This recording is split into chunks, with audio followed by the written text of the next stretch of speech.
نحمده ونستعينه ونستغفره ونؤمن به ونتوكل عليه ونعوذ بالله من شرور أنفسنا ومن سيئات أعمالنا من يهده الله فلا مضل له ومن يضلل فلا هادي له ونشهد أن لا إله إلا الله وحده لا شريك له ونشهد أن سيدنا مولانا محمدا عبده ورسوله صلی اللہ تعالی علیہ وعلى آلہ وصحبہ وبارک وسلم تسلیما کثیرا کثیرا اما بعد فاعوذ باللہ من الشیطان الرجیم بسم اللہ الرحمن الرحیم سبحان الذي اسرى بعبده ليلا من المسجد الحرام إلى المسجد الأقصى الذي باركنا حوله صدق اللہ العظیم۔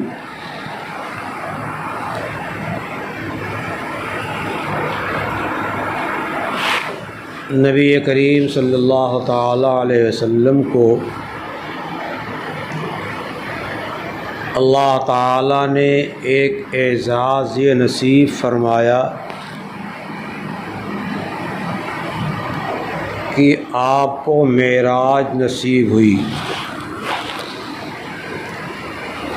اور معراج کی دو قسمیں بیان کی جاتی ہیں، ایک معراج جسمانی اور ایک معراج روحانی۔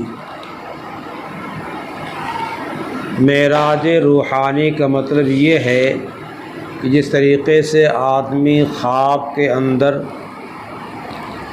بہت جگہوں کی سیر کر لیتا ہے، بہت سارے مناظر دیکھ لیتا ہے، لیکن جسم اس کا وہی ہے جہاں لیٹا تھا، جسم کو وہاں سے بالکل حرکت نہیں دی گئی، کہیں اور جگہ چلا گیا ہو، ہٹایا نہیں گیا۔ معراج روحانی کا یہی انداز ہے، اور معراج جسمانی کا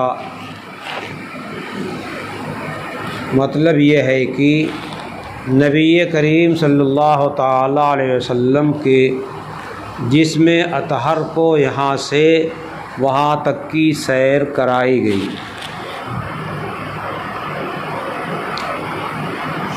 معراج جسمانی کا ایک جماعت انکار کرنے والی ہے، اور وہ معراج کو معراج روحانی پر منحصر کر دیتی ہے، لیکن اہل سنت والجماعت کا عقیدہ اور مذہب یہ ہے کہ نبی کریم صلی اللہ تعالیٰ علیہ وسلم کو معراج جسمانی حاصل ہوئی ہے۔ قرآن کریم کا انداز بھی وہی بتا رہا ہے۔ پاک ہے وہ ذات جس نے اپنے بندوں کو راتوں رات چلایا اور سیر کرایا۔ چلانا اور سیر کرانا کیسے ہوتا ہے؟ اس کی اصل یہی ہے کہ اس کو وہاں سے لے جایا جائے۔ من المسجد الحرام الى المسجد الاقصی، مسجد حرام سے مسجد اقصی لے گئے، جہاں پر آپ آرام فرما رہے تھے، وہاں سے آپ کو فرشتے مسجد حرام لے آئے ہیں۔ پھر مسجد حرام سے سیر ہوئی ہے اور آپ تشریف لے گئے ہیں مسجد اقصی۔ حدیثوں میں جب آپ کے گھر پہ موجود ہونے کا تذکرہ آتا ہے اور پھر مسجد حرام سے جانے تذکرہ آتا ہے، تو عام طریقے پر لوگوں کو اشکال ہوتا ہے۔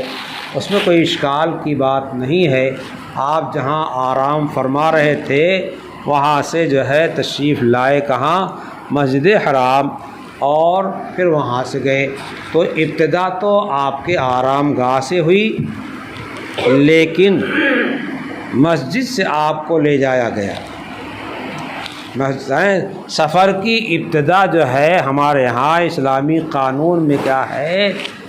استحباب یہی ہے کہ آدمی مسجد جائے اور 2 رکعت نماز پڑھے صلاۃ سفر کی، مسجد نہیں جا سکتا ہے تو گھر ہی میں 2 رکعت نماز سفر پڑھ کر کے دعا کر لے اور چلا جائے۔ اور واپسی میں بھی یہی ادب ہے کہ واپس آئے تو مسجد جائے، 2 رکعت شکرانہ پڑھے اور اس کے بعد پھر گھر میں جائے۔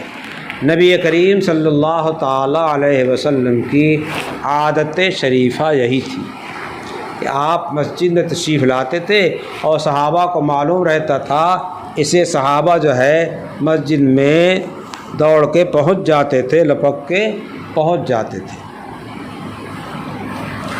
راستے میں جو قافلے ملے ہیں اور بعد میں جب مسئلہ کھڑا ہوا ہے آپ کی معراج کا، تو ان قافلے والوں نے آپ کے سفر کی رویت کا، آنکھ سے دیکھنے کا اقرار کیا ہے، اور اس بیان کو حدیثوں میں ذکر کیا گیا ہے۔ اس واسطے بھی معراج جسمانی میں کوئی اشکال نہیں ہے، معراج جسمانی ہوئی ہے۔ جب آپ صلی اللہ علیہ وسلم نے آ کر کے اطلاع دیا ہے تو لوگوں نے جھٹلانا شروع کر دیا اور مذاقرانہ تبصر شروع کیا کہ لو اب تک تو زمین ہی کی بات کر رہے تھے، آسمان پر بھی پہنچ گئے۔ لیکن جو قافلے راستے ملے تھے، جب ان کو بتایا گیا کہ یہ فلاں فلاں قافلے سے پوچھ لیا جائے، انہوں نے تصدیق کیا کہ ہاں ہم نے جاتے ہوئے دیکھا تھا۔ آپ کا معراج کا سفر تو کیا ہے، ایک دم آنن فانن ہے، اور اس دنیاوی وقت کے لحاظ سے بہت مختصر سا وقت ہے۔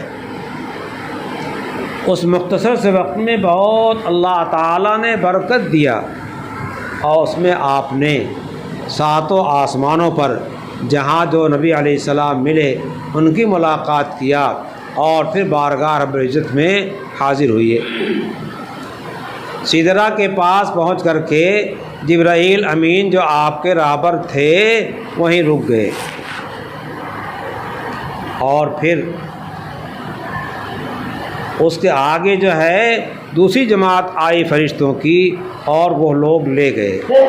وہ ایک جگہ ہے جہاں سے اوپر کے لوگ نیچے نہیں آتے ہیں اور نیچے کے لوگ اوپر نہیں جاتے ہیں۔ وہ 2 ملک ہے، اوپر کا الگ، نیچے کا الگ، اللہ تعالیٰ نے تقسیم فرما رکھی ہے۔ جبرائیل امین اتنے پکے دوست، اور اس وقت سے لے کر کے جب آپ کو نبوت ملی ہے اخیر تک آتے رہے، جاتے رہے، موقعوں پر تسلی بھی دلاتے رہے، اور اللہ پاک کی طرف سے احکام بھی لاتے رہے، قرآن لاتے رہے، مگر ان کی ڈیوٹی نیچے کی تھی، اوپر کی نہیں تھی۔ نبی پاک صلی اللہ علیہ وسلم کی ملاقات تو جبرائیل سے تھی، اوپر کے لوگوں سے نہیں تھی۔ تو نبی پاک صلی اللہ علیہ وسلم نے کہا کہ اتنی پکی دوستی یہاں کی ہے اور تم آگے کیوں نہیں جا رہے ہو؟ جدر دوستی مخلصم یافتی، عنانم سے صحبت چرا تافتی۔ مجھے دوستی میں تم بالکل پکا اور مخلص جانتے ہو، اس میں تمہیں کوئی شبہ نہیں ہے، پھر میرے ساتھ چلنے میں آخر کیا مجبوری تمہیں؟ بگفتہ فراتر مظالم نماد بمادم کی نیرو بالم نماد۔ کہا کہ اس سے اوپر جانا میرے بس میں نہیں ہے، بالکل نہیں۔ اتنی طاقت و قوت والے جبرائیل، 600 پر والے، اگر ایک پر پہ چاہیں تو پوری دنیا اٹھا کر کے الٹ دیں۔ کہے صاحب یہ میرے پر جو ہے نا اوپر جانے کے واسطے ان میں کوئی طاقت نہیں، اب اس سے اوپر اڑان نہیں بھر سکتا۔ اڑان بھرنے کے واسطے سرحد طے ہوتی نا، یہ جہاز کتنے اونچے تک جا سکتا ہے، اس کے اوپر نہیں جا سکتا ہے۔ تو جبریل کی پر میں جو اڑان کی طاقت دی گئی تھی وہ سدرہ تک کی طاقت تھی، اس کے آگے کی طاقت نہیں تھی۔ لیکن اوپر والوں کے حوالے کر کے جبرائیل واپس یہاں وہیں رک گئے، اور پھر اوپر جو ہے وہاں سے دوسرے لوگ لے کے نبی پاک صلی اللہ علیہ وسلم کو اور اللہ تعالیٰ کی بارگاہ میں پیش کیا۔ انتہائی قرب ہوا لیکن اس قرب کی کیفیت نہ ہم میں سے آپ کے کسی کو معلوم ہے اور نہ اس کیفیت کو کوئی بیان کر سکتا ہے۔ اس واسطے وہاں جا کر کے خاموشی اختیار کر لی جاتی ہے۔ نبی پاک صلی اللہ علیہ وسلم اللہ پاک کے دربار میں پہنچے ہیں تو سلام کیا ہے۔ کیا سلام؟ اللہ تعالیٰ کا السلام علیکم تو نہیں کہا جائے گا، السلام علیکم ہم کو اور آپ کو کہا جاتا جس کو سلامتی کی ضرورت ہے، جس کے واسطے سلامتی کا انتظام کیا جائے تو السلام علیکم کی دعا کی جاتی ہے۔ اللہ تعالیٰ کی ذات تو سراپا سلام ہے، وہاں سلامتی کہیں سے لینے کی ضرورت نہیں ہے۔ سلام اللہ تعالیٰ کی ذاتی صفت ہے۔ تو اللہ کے حبیب نے جو تحیہ پیش کیا ہے، التحیات للہ والصلوات والطیبات، التحیات للہ والصلوات والطیبات، ہر بارگاہ کا ادب الگ الگ ہوتا ہے۔ بارگاہ رب العزت کا دربار جو اس کا ادب کیا ہے، الگ ہے۔ کیا کہا؟ التحیات للہ والصلوات والطیبات، ہر طرح کی باتیں چاہے قولی ہوں چاہے فعلی ہوں چاہے کچھ ہوں، وہ ساری کی ساری کیا ہے، وہ اللہ کے واسطے ہے۔ عبادت تو اللہ کے لیے ہے، سب اللہ کے لیے۔ تو ادھر سے اللہ رب العزت جانب سے سلام ملا جو ہمیں چاہیے تھا، رسول اللہ صلی اللہ علیہ وسلم چاہیے تھا۔ السلام علیک ایھا النبی ورحمۃ اللہ وبرکاتہ۔ جو سلام ہم کرتے ہیں یہاں نبی پاک صلی اللہ علیہ وسلم کو، وہی اللہ پاک نے نبی سے کر کے سکھایا ہے ہم کو۔ معراج میں وہی سلام کر کے نبی علیہ السلام سکھایا، کیا کہا؟ السلام علیک ایھا النبی ورحمۃ اللہ وبرکاتہ، اور نماز میں اسی کی یادگار ہم کو ہمارے سامنے آتی ہے۔ اس واسطے یہ نہیں کہا جا سکتا کہ نبی علیہ السلام تو سامنے ہے نہیں، السلام علیکم کیسے کہتے ہو نماز میں؟ معراج کی رات کی یہ پوری اتحیات کیا ہے؟ نقل ہے، اسی کی نقل ہے۔ اللہ نے ارشاد فرمایا، اپنے پیارے نبی کو سلام کیا کہ اس کا کیا انداز اللہ تعالیٰ کا ہے، اور اللہ جس نبی کے واسطے سلامتی کی دعا دے رہا ہے اس کا کوئی بال بھی کیا کر سکتا ہے؟ کتنی دشمنیاں ہوئیں، کتنی کوششیں ہوئیں، جتنی کوشش جتنی صحیح کر سکتے تھے کفار و مشرکین، اس میں کوئی دقیقہ کوئی کسر باقی نہیں چھوڑی۔ لیکن ادھر سے تو اللہ تعالیٰ کی طرف سے یہ سلام پہلے سے طے ہے، وہاں اللہ تعالیٰ اس کو نبی علیہ السلام کو عنایت فرما رہے ہیں، عنایت فرما رہے ہیں، پیش فرما رہے ہیں۔ ہم نہیں کہیں گے پیش چھوٹا بڑے کو کرتا ہے، بڑا چھوٹے کو نہیں کرتا ہے، عنایت ہو رہی ہے، مرحمت ہو رہی ہے، عطا ہو رہی ہے، داد ہو رہی ہے۔ یہ تو کہا جا سکتا ہے، پیش نہیں کہا جا سکتا۔ السلام علیکم ایھا النبی ورحمۃ اللہ وبرکاتہ۔ اللہ کے حبیب نے کیا کہا؟ السلام علینا وعلی عباد اللہ الصالحین، ہم سب پہ سلامتی، اور خاص کر جو آپ کے صالح مخلص بندے ہیں، صلاح و تقوی والے ہیں، ان پہ سلامتی۔ کیا نبی کی ذات ہے، اور اتنے اوپر پہنچنے کے بعد کیسا امت کو یاد رکھا ہے۔ یہاں کی اشکال کتاب والوں نے، سیرت والوں نے کیا ہے اور اس کا جواب بھی دیا ہے۔ اشکال یہ کیا جاتا ہے کہ نبی علیہ السلام نے تو عباد صالحین کو یاد رکھا، ہم گنہگاروں کو نہیں یاد رکھا، ہم گنہگاروں کو نہیں یاد رکھا اور عباد صالحین کو یاد رکھا۔ اس کا جواب دیا جاتا ہے کہ پہلے آپ نے کہا ہے السلام علینا، السلام علینا میں ہم سب کو شامل کیا ہے، السلام علینا میں ہم سب کو شامل کیا ہے، علیحدہ نہیں کیا ہے، بھولے نہیں ہیں۔ لیکن جو صالحین ہیں ان کو خصوصیت سے پھر یاد کیا ہے تاکہ تم بھی یہ سن کر کے جو ہے عباد صالحین میں داخل ہونے کی صحیح کرو، کوشش کرو، اعمال کرو اس کے واسطے۔ بار جو ہوا وہاں پڑھتے رہتے جانتے رہتے ہیں۔ اس کے بعد واپس آئے، حضرت موسیٰ علیہ السلام سے جاتے ہوئے ملے تھے، آتے ہوئے ملے۔ حضرت موسیٰ علیہ السلام نے پوچھا کیا ملا؟ معلوم کیا ہوا کہ دربار میں جب کسی کو بلایا جاتا ہے اپنے ہاں خصوصی مہمان، تو اس کو مہمان نوازی کے ساتھ کچھ واپسی کا عطیہ بھی دیا جاتا ہے، کچھ ہدیہ اور تحفہ بھی دیا جاتا ہے، کچھ جھولے میں ڈالا بھی جاتا ہے، کھلایا بھی جاتا ہے اور جھولے میں ڈالا بھی جاتا ہے۔ دانش کو نہیں معلوم ہے۔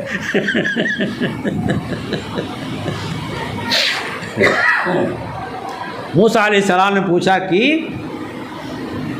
کیا ملا؟ ایسا ہمارے مولا اور آقا نے ہم کو 50 وقتی نمازیں عطا فرمایا ہے، 50 وقتی نمازیں عطا فرمایا ہے۔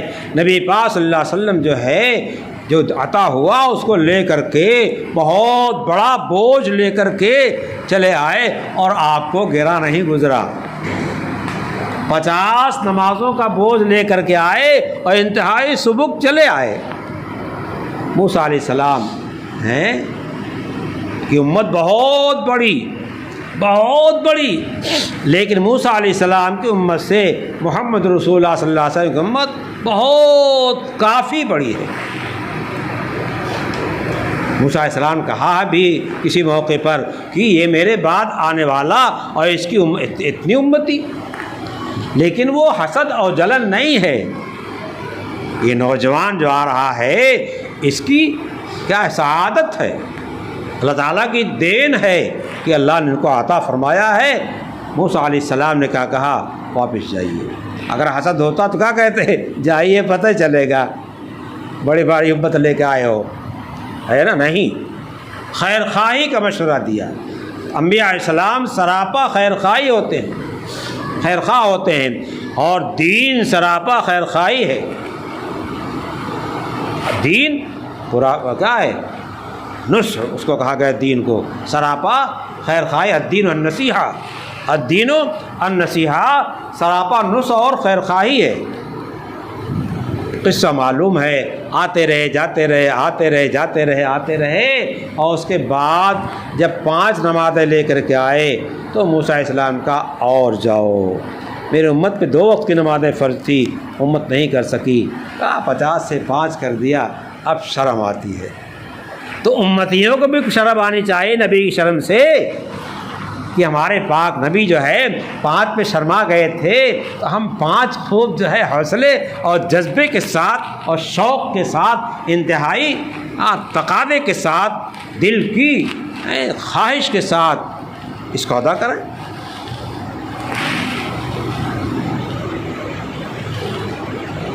اس وقت کیا اعلان ہوا؟ اللہ پاک کی طرف سے اعلان آیا، واپس آ گئے۔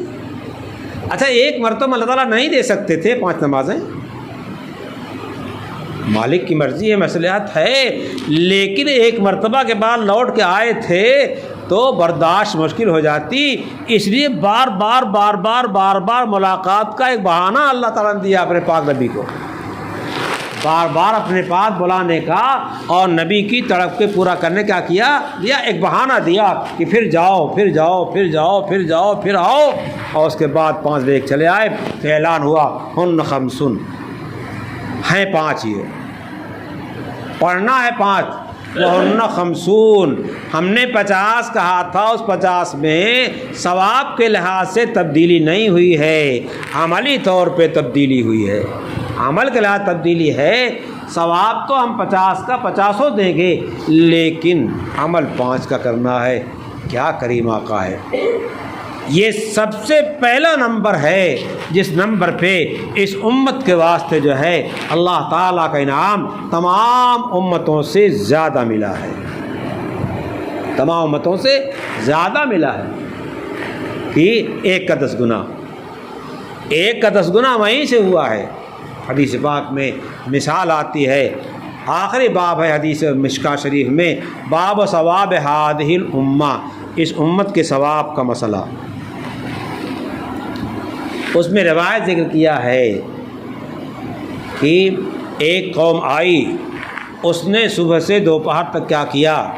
مزدوری کا کام کیا اس کو مزدوری دے دی گئی، دن بھر کی مزدوری اس کی پوری دے دی گئی، مگر وقت کتنا ملا؟ صبح سے دوپہر تک کا وقت۔ پھر دوسری قوم آئی اور انہوں نے دوپہر سے لے کر کے ظہر سے لے کر کے جو ہے دوپہر سے عصر تک کیا کام، ان کو مزدوری ان کی دے دی گئی۔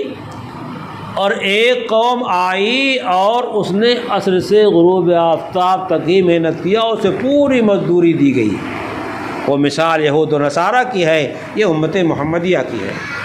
امت محمدیہ کو جب ثواب عنایت کیا جائے گا تو دوسری امت کے لوگ کیا کریں؟ سوال کریں گے اللہ تعالی ہم نے جو ہے اتنا عمل کی، جتنا عمل کیا ہے اس کا ہم کو اتنا ہی ثواب دیا گیا، امت محمدیہ کو تو ڈھیر کا ڈھیر جو ہے لادا جا رہا ہے، یہ کیا بات ہے؟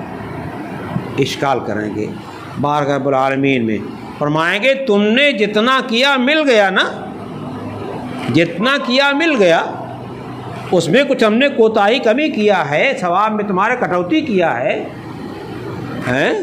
18% نکال لیا ہے، کچھ تو نہیں، سب تو دے دیا پورا،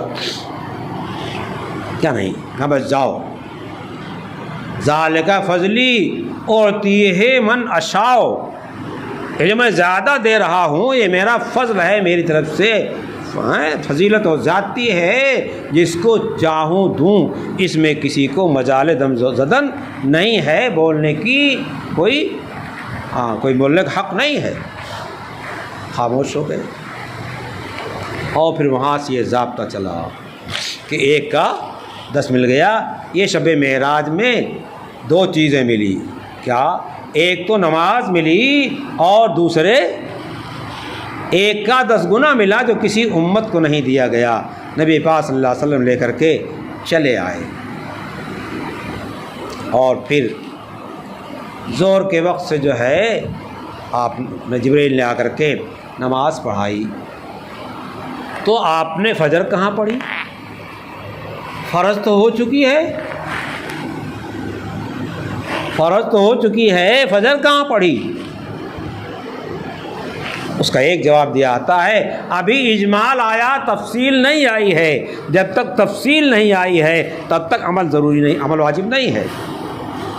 اور دوسرا جواب یہ دیا آتا ہے کہ آپ نے واپسی میں فجر کی نماز کی جماعت جو ہے تمام انبیاء کرام کے ساتھ پڑھ لی تھی، آپ پہ فرض ہو گئی تھی، امت کو پتہ نہیں تھا، آپ نے مسجد حرام، مسجد اقصیٰ میں پڑھ لی تھی، جی مسجد اقصیٰ میں جہاں اور انبیاء کرام تشریف لائے ہیں، وہیں نبی کریم صلی اللہ تعالیٰ علیہ وسلم نے نماز پڑھائی ہے کس کو، اور وہیں ایک پتھر میں سوراخ کر کے جبرائیل امین نے حضور کے براق کو باندھا ہے،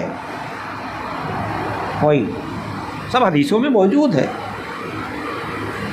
تو بہرحال جبرائیل امین تشریف لائے اور 10 وقت کی نمازیں ظہر کے وقت سے کیا کیا؟ پڑھایا۔ تو اصل فریضہ تو انسانوں پر تھا،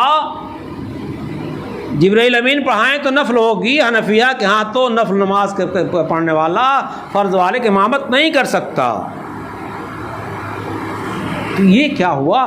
جبرائیل پڑھا رہے ہیں، حضور صلی اللہ علیہ وسلم صحابہ کرام پڑھ رہے ہیں، جبرائیل اللہ تعالیٰ کے حکم سے پڑھ رہے ہیں، اس لحاظ جبرائیل پر نماز پڑھنا، پڑھ کے بتانا فرض کر دیا گیا تھا، اس لیے جبرائیل بھی فرض پڑھ رہے ہیں، اور محمد رسول اللہ صلی اللہ علیہ وسلم بھی فرض پڑھ رہے ہیں، اور سارے صحابہ کرام کیا ہیں جو موجود ہیں وہ سب فرض پڑھ رہے ہیں۔ 5 وقت میں، اول وقت میں 5 ظہر سے اگلی فجر تک، اور پھر ظہر سے اگلی فجر تک جو ہے سب سے آخر وقت میں کیا کیا؟ نماز پڑھا جبرائیل امین نے، اور فرمایا کہ یہی اسی دونوں کے بیچ میں یہ ادھر کی سرحد ہے، یہ ادھر سرحد ہے، اس سرحد سے اس سرحد تک جو ہے نماز کا وقت ہے، یہ سرحد بھی داخل ہے، وہ سرحد بھی داخل ہے، یہ بھی داخل ہے کیوں؟ اس میں پڑھا ہے، وہ بھی داخل اس میں پڑھا ہے، اس لیے اس وقت کو نماز سے خائل نہیں کیا جائے گا۔ یہاں سے لے کے یہاں تک یہ پورا وقت جو ہے آپ کے نماز کے وقت کا ہے، جی ایک صاحب آئے، کہنے لگے آج فلاں جگہ جو ہے تقریر ہو رہی تھی اور بہت بہترین تقریر ہوئی، بہت بہترین تقریر ہوئی، اور خوب ایک دم کیا نام کی تعریف میں مسئلے جا رہے تھے۔ میں نے کہا ارے بتائیے تو کیا تقریر ہوئی؟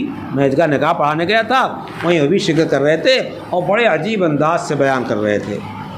ہاں، لکھنؤ کس طرح یاد میں گھٹ کا ہے۔ کہنے لگے وہ مولانا صاحب تقریر کر رہے تھے کہ تمام جگہوں پہ نماز کا ایک ہی وقت کر دیا جائے، جماعت ہر جگہ ایک وقت میں کر دی جائے کہ ایک وقت میں سب لوگ ظہر پڑھیں، ایک وقت میں سب لوگ عصر پڑھیں، ایک وقت سب لوگ مغرب پڑھیں۔ کیسے عالم تھے وہ؟ کچھ آزاد رہے ہوں گے ہیں کیا؟ بنگلہ دیش میں مغرب نماز ہو جاتی ہے، یہاں وقت ہی نہیں ہوتا، تو آپ آدم بڑھنے کا گھر کے لیے کہہ رہے ہیں کیا؟ تقویم ہر جگہ کے علیحدہ علیحدہ ہے، اور جو انداز طلوع غروب وغیرہ کا ہے ہر ایک کی تعداد دقائق وغیرہ علیحدہ علیحدہ لکھا ہے، تو ایک وقت کیسے ہوگی؟ آدم گڑھ میں رہ کر کے اتنی عقل نہیں ہے؟ میں نے تو یہ نہیں کہا ان سے، میں نے ان سے یہ کہا کہ ایک دکان پہ 3 بھائی رہتے ہیں اور ہر وقت میں دکان بند کرنا کھولنا آسان نہیں، سامان اندر باہر نکالا جاتا پھیلا رہتا ہے، اور چھوڑ کے جائیں تو نقصان بھی ہو سکتا ہے۔ تو 3 بھائی تینوں جماعت کے ساتھ مسجد کی نماز پڑھنا چاہتے ہیں، تو کیا ایک وقت میں دکان چھوڑ کے چلے جائیں؟ شریعت میں ایسی تنگی نہیں ہے، شریعت نے وقت میں توسع جو دیا ہے، فجر کی نماز کا وقت جو ہے طلوع صبح صادق سے لے کر کے طلوع شمس تک جو ہے اتنا لمبا وقت، 1.25 گھنٹہ، اور کبھی 1.25 گھنٹے سے کچھ زیادہ ہو جاتا ہے، 1.5 گھنٹے کے اندر ہی اندر رہتا ہے، 1.25 گھنٹے جو زیادہ رہتا ہے۔ اور جو وقت جو ہے صبح صادق سے لے کر کے طلوع آفتاب تک رہتا ہے، بین ہی اتنا ہی وقت جو ہے غروب آفتاب سے لے کر کے عشاء کے وقت تک رہتا ہے۔ یہ ہے تھانوی رحمۃ اللہ علیہ نے امداد الفتاوی میں لکھا ہے، وہاں جا کے دیکھ لیجیے، یاد ہو اور پکا ہو جائے گا۔ تو خیر ان کی سمجھ بات آ گئی ہے نا، اسی لیے شہروں میں جماعتیں 5 منٹ 10 منٹ 5 منٹ 10 منٹ آگے رکھی جاتی ہیں، تاکہ ہر دکاندار کیا کرے، جماعت کے ساتھ نماز شریک ہو جائے۔ ایک بھائی چلا آئے وہاں سے، آنکھ سنت یہی پڑھ لے اگر جلدی ہے، دکان ہی سنت پڑھ لے، اور اس کے بعد جو ہے دوسرے بھائی کو روانہ کر دے، وہ دوسری مسجد جا کر نماز پڑھ لے، تیسری میں جا کر پڑھ لے۔ یہ اوقات اور طلوع غروب کا جو انداز ہے، سورج ہر جگہ اکٹھا نہیں نکلتا اور ہر جگہ غروب نہیں ہوتا ہے، اور سورج ہی پر نماز پنجگانہ کا جو ہے مدار ہے۔ زکوٰۃ کا مدار کس پر ہے؟ قمر پہ ہے، چاند پہ ہے۔ حج کا جو ہے دار و مدار چاند پہ ہے، روزے کا دار و مدار چاند پر ہے۔ چاند دیکھو روزہ رکھو، چاند دیکھو عید کرو۔ اور اسی لحاظ سے زکوٰۃ کی ادائیگی بھی سال میں 11 دن کا فرق ہو جاتا ہے، اگر انگریزی لحاظ سے نکالے گا تو حساب گڑبڑ ہو سکتا ہے، ضروری نہیں گڑبڑ ہو جائے، گڑبڑ ہو سکتا ہے۔ اور حج کا حال بھی وہی ہے، بہت مشہور یہاں ہے کہ صاحب جو ہے حج میں وہ لوگ بس ایسے ہی اعلان کر دیتے ہیں۔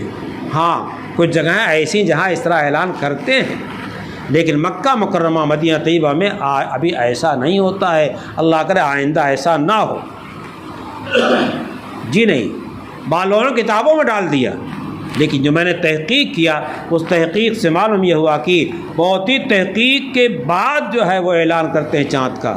ایک صاحب نے مجھے فون کیا اور فون پہ بتایا کہ رات میں تراویح ہوئی ہے، اور تراویح کے بعد 2 گھنٹے تک میزنا پہ ائمہ اور وہاں کے ذمہ دار حضرات بیٹھے ہیں، اور 2 گھنٹے کے بعد پھر جو ہے چاند کا فیصلہ ہوا ہے۔ اور یہاں ہندوستان مشہور ہے کہ پہلے ہی اعلان کر دیتے ہیں۔ جھوٹ ہے، الزام ہے۔ جن لوگوں نے کتابوں میں لکھ دیا ہے بلا تحقیق لکھا ہے، ان کو تحقیق کرنی چاہیے تھی، اور لکھ کے چلے گئے، پار ہو گئے۔ یہ تو خیر زائد بات آ گئی جو، لیکن اس کا مدار کس پر ہے؟ میں ایک دم اجمال بتا جا رہا ہوں. دیکھیے صبح صادق جو ہے وہ چاند سورج کہیں نکلا ہوا ہے، اسی کا انداز ہے جو ادھر جو ہے روشنی آ رہی ہے. پھر سورج نکل آتا ہے. سورج کے زوال پہ ظہر کا وقت ہوتا ہے، اور زوال کے بعد جو ہے جب ہر چیز کا سایہ 2 مثل ہو جائے، ہمارے یہاں عصر کا وقت ہوتا ہے. امام شافعی رحمۃ اللہ علیہ کا ہر چیز سایہ جو ہے دوپہر کے وقت جتنا سایہ تھا ٹھیک دوپہر میں اس کے بعد اتنا چھوڑ کے 1 مثل ہو جائے تو، اور ائمہ کے ہاں اور 2 مثل ہو جائے تو عصر ہمارے یہاں ہوتی ہے جیسے ہمارے عصر ہوتی ہے. اور غروب آفتاب تک جو ہے وہ کیا ہوتا ہے، غروب آفتاب تک عصر وقت رہتا ہے، مغرب شروع ہو جاتی ہے غروب کے بعد. غروب آفتاب کے بعد اسی سورج کا اثر کیا ہے، سرخی دیر تک باقی رہتی ہے آسمان پر، اور ادھر جو ہے وہ اثر نہیں ہوتا. اب کسی کے نزدیک سرخی ختم ہونے پر جو ہے عشاء کا شروع ہو جاتا ہے، اس کے بعد بہت تھوڑی دیر کے واسطے ایک سفیدی آتی ہے. امام ابو حنیفہ فرماتے ہیں اس کے ختم ہونے کے بعد کیا ہے عشاء کو ہوتا ہے. تو ادھر سے سرخی شفق جو ہے چاہے کیا ہو، شفق سرخ ہو اور چاہے شفق حمر ہو، ابیض ہو، دونوں کیا ہے اسی کا. شفق ابیض کے بعد جو ہے چاروں طرف افق برابر ہو جاتا ہے، چاروں طرف ہوا مدار سورج. بعض لوگوں نے کتابوں میں ایسے انداز تخمینے لکھ دیے، اور وہ کتابیں ہمارے سرامیر کتب خانوں میں بک رہی ہیں. ایک کتاب ہے عورتوں کی نماز، اس میں 5 وقت کے انداز کا ایک تخمینہ بیان کیا ہے. جی کیا لکھا ہے، فجر کی نماز کا وقت جو ہے صبح صادق سے شروع ہو کر کے طلوع آفتاب تک رہتا ہے. اور پھر لکھتے ہیں کہ طلوع آفتاب سے کچھ پہلے کوئی اس کو مزید بول رہا ہے، 10-15 منٹ پہلے کیسے کوئی لکھا ہے پہلے ختم ہو جاتا ہے. بتائیے ہمارے ہاں دیہاتوں میں وہی 10-15 منٹ پہلے کیا ہے، سب نماز پڑھتے ہیں، ہے نا. لاک ڈاؤن بھیا لوگ خوب سوئے ہیں اور دیر نماز پڑھی ہے، تو مسجد کی نماز فکر تو رہی نہیں، ہے نا. بہت. اور انہوں نے 1.5 گھنٹے کی تعیین کر دیا. ہاں 1.5 گھنٹہ رہتا ہے، اور وہی پھر 15 منٹ پہلے کیا ہوتا ہے ختم ہو جاتا ہے. یہ کیا ہے، بالکل جہالت کی بات ہے. سورج کے نکلنے سے پر کیا اس کا مدار ہے، سورج کے نکلنے تک جو ہے فجر کا وقت رہتا ہے، اس کا کنارہ نظر آ گیا، نماز کو ختم ہو گیا. سورج ڈوب گیا مگر کیا ہو گیا، شروع ہو گیا. سورج سے اس کا مدار ہے، اور آپ کے اوقات اور تخمینے سے اس کا مدار نہیں ہے. بہرحال تو میں کہنا چاہتا ہوں کہ اللہ تعالیٰ نے اپنے حبیب صلی اللہ علیہ وسلم کو جو بلایا ہے تو ایک چیز دیا ہے، نماز. اور بھی فرائض ہیں، جو 4 فرائض جو ہیں وہ تو کیا ہیں، ایک دم اول نمبر پہ ہیں. نماز ہے، روزہ ہے، زکوٰۃ ہے، حج ہے. لیکن نماز کی جتنی پابندی کرائی گئی، بار بار بار بار بار بار بار بار زکوٰۃ سال میں ایک مرتبہ دے دے گا، روزہ سال میں ایک مرتبہ رکھے گا، اللہ کے قرب کا بہت بڑا ذریعہ ہے. حج زندگی میں ایک بار کر لے گا، لیکن سب سے زیادہ پسندیدہ عمل اللہ کی بارگاہ میں نماز ہے. اس واسطے اللہ نے کیا کیا، اپنے سے قریب کرنے کے واسطے جو ہے بار بار بار بار بار بار بار بار بار بار نماز پڑھوایا، فرائض پڑھوایا. فرائض ساتھ کیا ہے، 5 وقت فرائض ہیں، تو 5 وقت کی نوافل بھی ہیں. اشراق ہے، چاشت ہے، اور فیض زوال ہے. زوال کے بعد فوراً 4 رکعت جو ہے اس کی فضیلت ایسی جیسے تہجد کی نماز. یہ طریقے سے اوابین ہے، تہجد ہے، 5 نمازیں ہو گئیں. اس کے علاوہ اپنی ضروریات پہ نماز حاجت ہے، نماز سفر ہے، نماز تسبیح ہے، اللہ تعالیٰ نے اپنے قریب کرنے کے واسطے نماز کو بہت زیادہ جو ہے پھیلانا چاہا ہے، اور نبی صلی اللہ علیہ وسلم کو اس کی تعلیم مختلف انداز سے کیا ہے۔ اس واسطے سمجھنا چاہیے کہ اللہ تعالیٰ سے قریب ہونے کا سب سے زیادہ ذریعہ جو ہے کیا ہے؟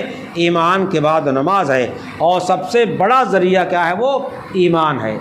ایمان ایسی چیز ہے جو ہر آن فرض ہے، کسی آن میں ایمان جو ہے ساقط نہیں ہوتا،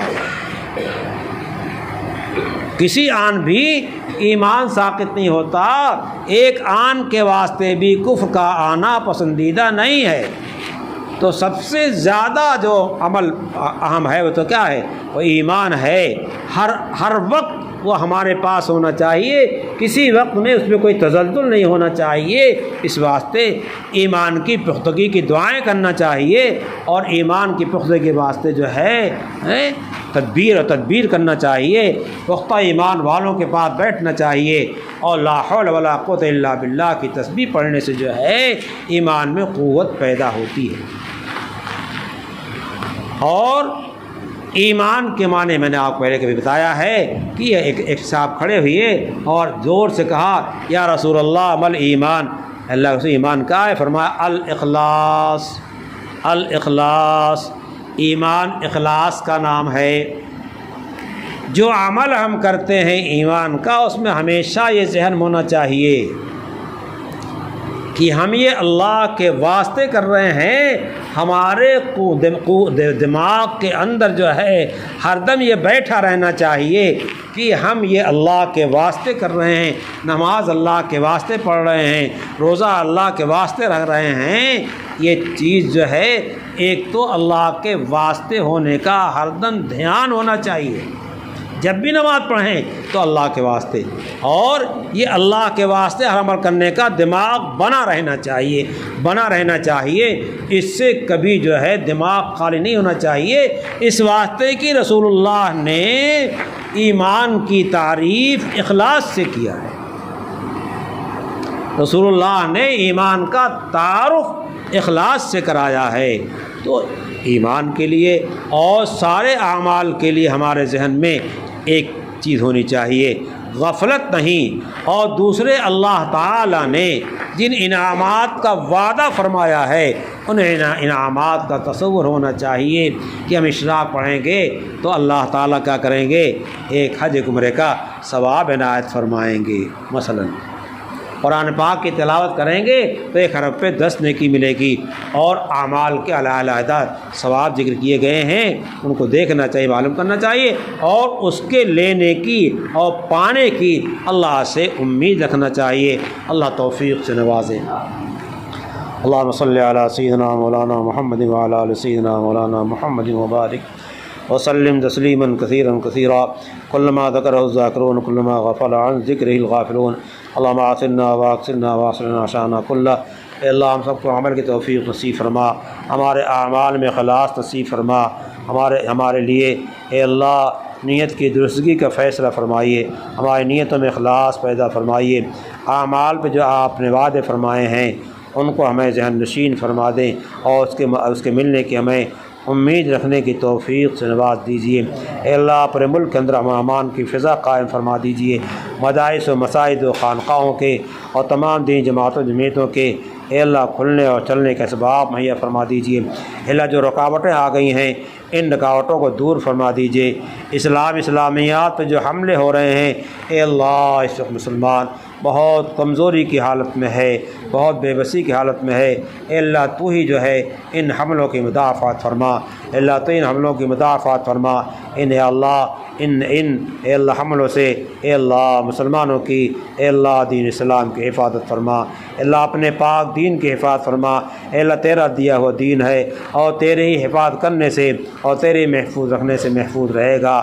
ہم بے بس ہیں اے اللہ ہماری مدد فرما، اے اللہ ہماری مدد فرما، سارے عالم اسلام مسلمانوں کو غلبہ نصیب فرما، اسلام مسلمانوں کے واسطے اے اللہ تعالیٰ کی اے اللہ سہولتیں مہیا فرما، آسانیاں مہیا فرما، مصائب کے اوقات سے حفاظت فرما۔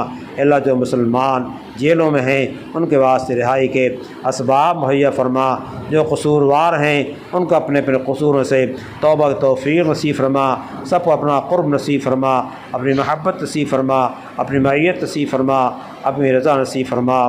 ربنا تقبل منا انك انت السميع العليم وتب علينا انك انت التواب الرحيم، وصلى الله تعالى على خير خلقه سيدنا محمد وآله وصحبه اجمعين برحمتك يا